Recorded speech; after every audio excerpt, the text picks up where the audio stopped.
Торғай ана әні туралы әңгімелессек, негізі бұл әннің авторы сіз екеніңізді бірі білсе, бірі білмес. Бірақ Кеңес Әлімжанның орындауындағы бұл әнді естімеген құлақ жоқ, расменде. Енді дәл осы әннің шығу тарихы туралы бір-екі ауыз сөз айтсаңыз. Бозторғай ана біздің кейінгі уақытта шыққан, екеумізден шыққан дүние. Мен анау 2018 жылы ма, 2019 жылы ең алғаш жалпы мен ән деген тақырыпқа жолай бермейтін бір дүние еді менде. Бізді табыстырған Кімсіз деген ән. Үкітай ағамен таныстырған да, табыстырған да 2018-де Кімсіз деген ән. Тақырыбы да ерекше екен, иә? Оны да Кеңес Әлімжан орындайды. Оның алғашқы әні. Әр өлеңнің өзінің артында тарихы болады, оқиғасы болады, тағдыры болады. Ол жерде бір адамның тағдыры, ол осы сол санадағы өмір сүріп жатқан қоғамда миллиондаған адамның тағдыры.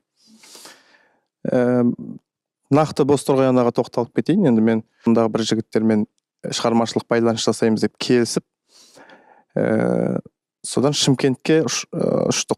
3 жігіт, Сейхун деген топ болды. Содан бізді Шымкентте Әйтеке деген бір бауырымыз күтіп алды таңертең ұшақтан. Соны күтіп алып үйіне апарып, таңертең дастархан жайып қойған, тамақ бәрі жайнап тұр. Бірақ ана жердегі атмосфера, көңіл күй мүлде ауыр. Бір тамағыңнан нан өтпейді.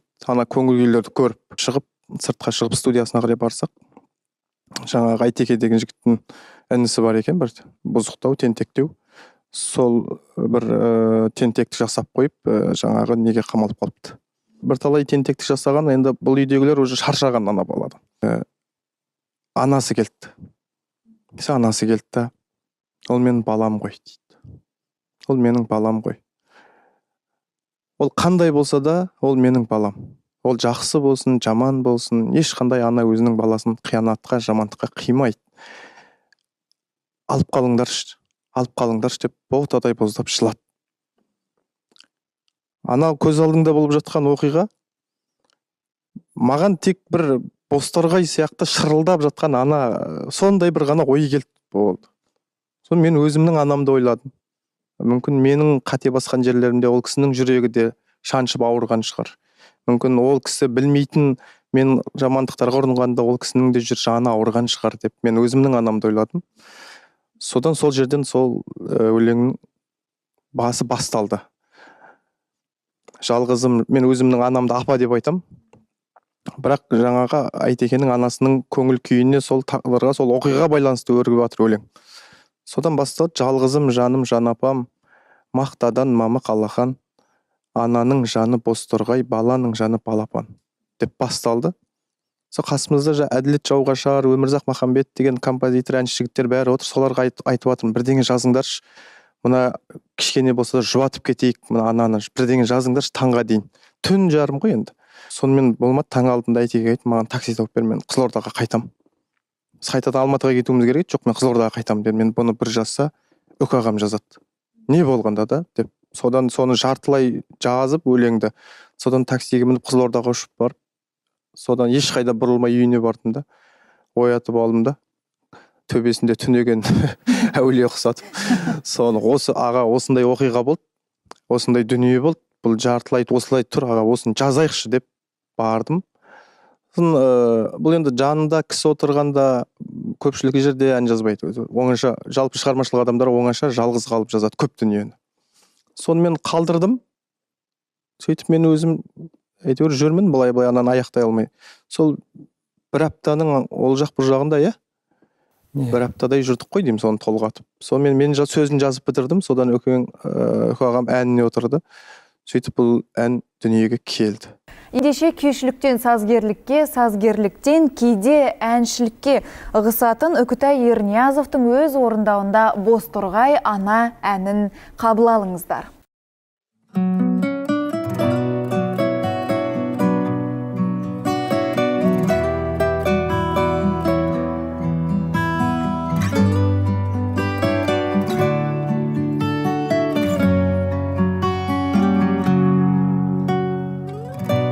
Ай 10 күн толғайды, өмірге мені жолдайды. 6 қат аспан астында анамдай адал болмайды. анамдай адам болмайды. Жалғызым жаным жан апам, мақтадан мамығалақан. Ананың жаны боз торғай, баланың жаны балапан.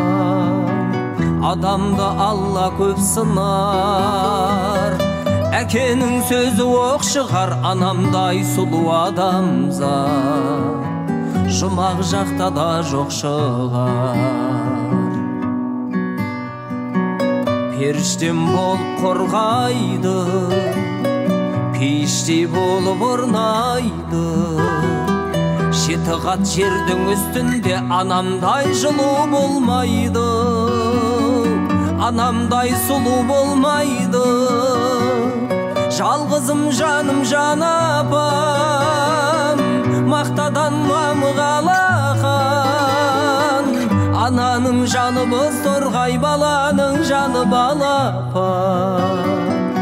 Адамды Алла көп сынар, әкенің сөзі оқ шығар. Анамдай сұлу адамзат жұмақ жақта да жоқ шығар.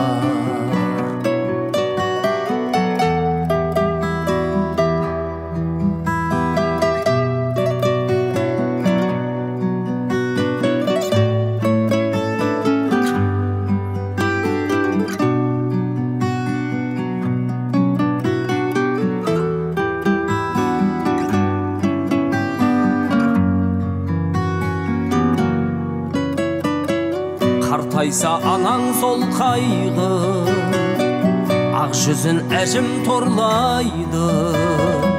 Жүрексіз адам болса да баласыз ана болмайды.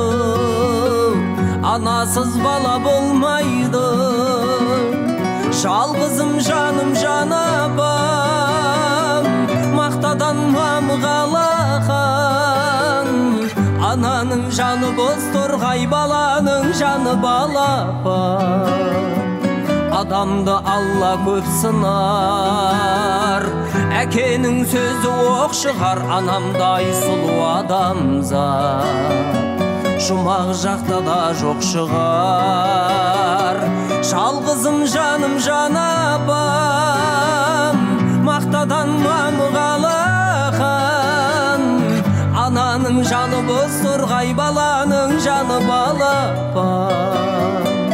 Адамды Алла көп сынар, әкенің сөзі оқ шығар. Анамдай сұлу адамзат жұмақ жақта да жоқ шығар. Анамдай сұлу адамзат жұмақ жақта да жоқ шығар.